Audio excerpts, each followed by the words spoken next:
morning, we often hear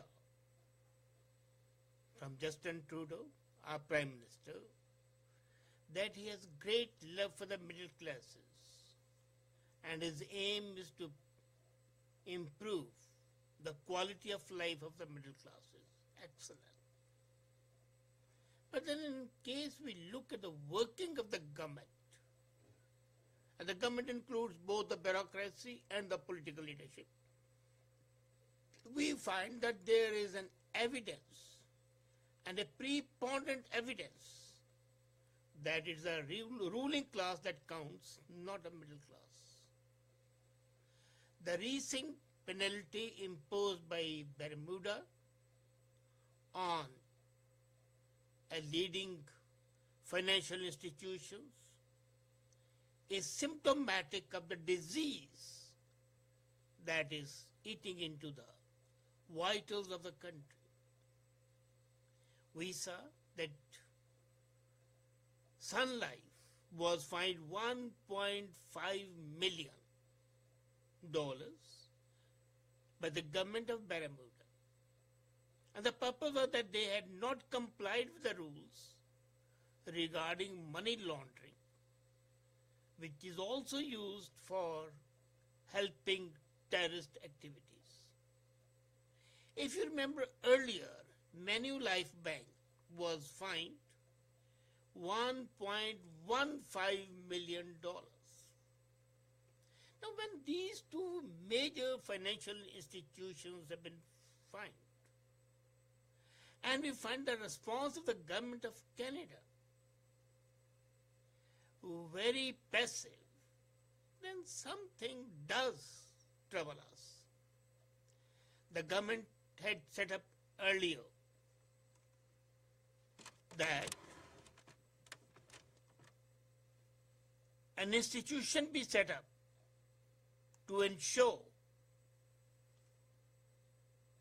proper guidance, proper following of the financial institutions. And this was called Financial Tracking and Reports Analysis Center of Canada, usually called Fintrac. But if we look at the Fintrac, I find the tendency is to protect the powerful and give them the privileged treatment ordinary Canadians don't get. But that's not only about Fintrac, that's about the way many regulatory agencies run in this country. They carry a big stick, as Fintrac does. They swing it like a delicate sapling with a big business, big accounting firms, and big lawyers in the way. You know the scandal of KPMG, about the Isle of Man tax scheme. It allowed the wealthiest people to thumb their nose at our tax system and squirrel away their millions in a tax haven in Isle of Man, and they did not pay a cent of income tax. This arrangement was deemed a sham, aimed at deception of the CRA, and when this was exposed, CRA turned around and offered these tax avoiders a very sweet deal. And it was a very confidential deal that they were to pay the outstanding tax and a minor penalty. Later on, there were no penalties, only minor interest. If it had not been these big multi-millionaires, then there would have been jail terms definitely. But this time, since it was the bigwigs, the people who oil the machine of the government, the people who are beholden, or rather to whom the leaders and the bureaucrats are beholden, they kept quiet. If the same thing had happened in USA, or in Germany, or in Europe, any country of the Europe, those people would have seen the insides of the penitentiaries in the inside of the jails, but not so in Canada. You see, if it was not for some investigative journalists, the whole mess would not have been exposed.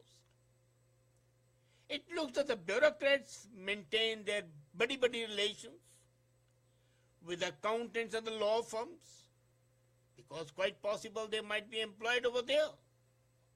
We have seen our senior political leaders also getting an employment with the law firms and the accounting firms.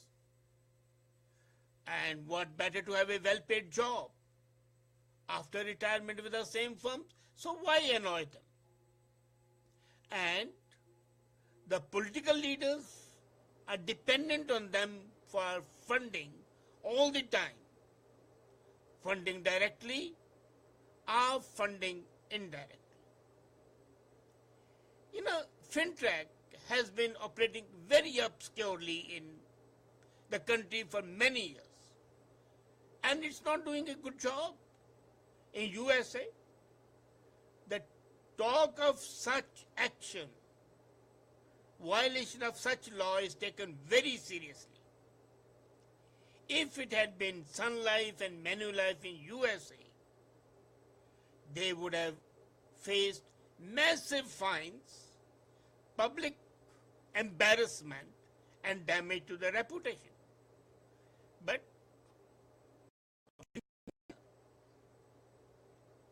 you see, many times government has called out by Fintrac, which is an intergovernmental rule policy, to take to international standards. Our fight against money laundering is half-hearted. A, our laws are very weak and the enforcement is weaker still. And that is why our financial institutions, who at one time were deemed to be the best in the world, are participating in such devious schemes. I think they should put a banner on near their signboards, "Welcome money launderers, we'll provide you with the opportunity. Canada welcomes."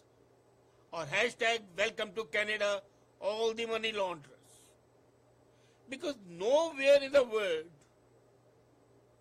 except in some countries, till recently in India, Pakistan is of course there, Panama Gate is famous for that, but nowhere in the country the financial institutions are privy to this sort of aiding, assisting, abetting, and indirectly promoting money laundering. Do you know, the Supreme Court ruling in 2015 was an other help to the money launderers. It exempted the lawyers from compulsory, legally enforceable reporting of suspicious transactions. And the plea was that the client relationship should be kept, should not be violated, the privacy should not be violated. Welcome money launderers, Canada is waiting with open arms. Fintrac, as I told you, has an annual budget of $55 million. And it has more than 300 employees.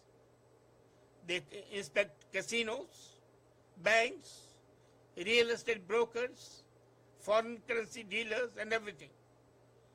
But the annual report is almost unreadable. Public profile, absolutely not available. They get up to the nerve of somebody for breaking the rules. Not too often. They have been in existence for 10 years. And do you know, till this time, in 10 years, they have imposed penalties only in 95 cases. Last year, they landed a big fish. For the first time, a major bank was involved. And then, after Manulife, RBC was fined. But then why is it that the banks commit a crime which denigrates a nation, which spoils the economic life, and yet nothing is done? And you know how much they were fined? While the government of Bermuda has fined 1.15 million, Fintrac fined Manulife $13,000. $13,000. And I have seen people being fined hundreds of thousands of dollars for minor infractions by CRA. In the last 10 years, 40 of the people who have been chillaned, out of 95, 40, their identities are protected. Why? For the simple reason that the private should not a culprit and a criminal who is playing ducks and drakes with the country's economic system be exposed, but it's not happening. Manulife has admitted it's guilty, but it claimed it was an administrative lapse. What stupidity! You commit a murder and you can say, well, I committed a murder by mistake. Because an administrative lapse is something unimaginable. You see, when we talk to the Fintrac director, Jared Cosset, he admitted that withholding the name is not very smart. And he admits that Fintrac is failing to meet the public expectation of openness and transparency. But the main purpose is to ensure that these financial institutions, I'm not calling of banks, I talk of all the financial institutions, banking and non-banking, that these financial institutions should not be embarrassing. I was amused. Somebody remarked, Canada is a small country. On the one side, we say we are members of G7 and G8 and G20. We say we are the leaders of the world. But he said, it's a small country, and in a small country, it's the people who count. No, but the people who count did not mean people like you and me. He did not mean hoi polloi. He meant people who rule, or who are the power behind the rulers. They are the people who count. So divest yourself of the illusion that here everybody is equal. Here some people are much more equal than you are. But one thing has been exposed by the working of Fintrac and by the imposition of fines on Manulife, RBC, as well as on Sun Life, that despite all the protestations, despite all the claims, our financial system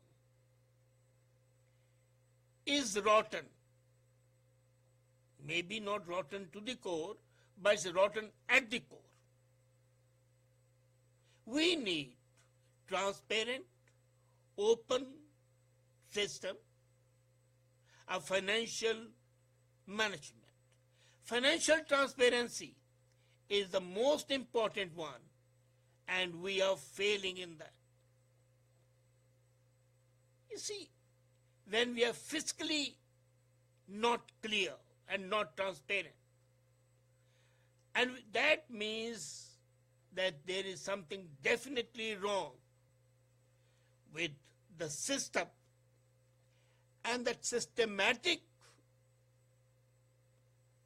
issues have to be resolved in the interest of the country and the society.